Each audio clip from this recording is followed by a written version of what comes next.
ما كان للنبي والذين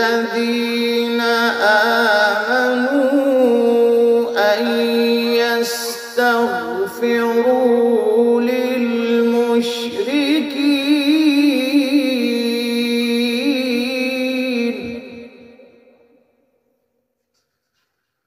ما كان للنبي والذين آمنوا أن يستغفروا للمشركين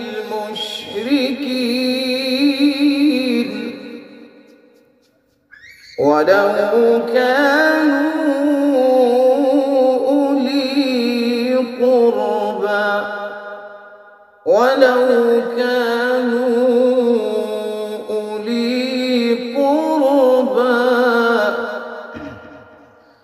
من بعد ما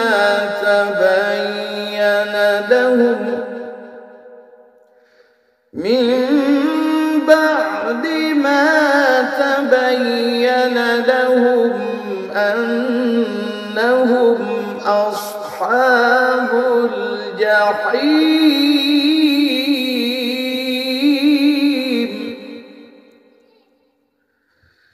من بعد ما تبين لهم أنهم أصحاب الجحيم.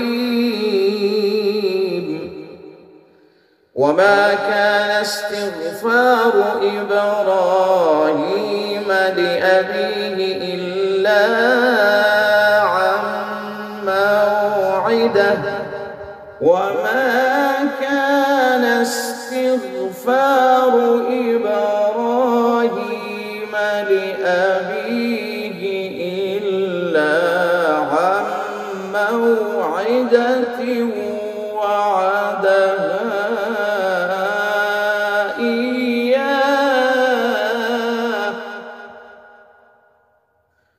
فلما تبين له أنه عدو لله تبرأ منه. إن إبراهيم لأواه حليم.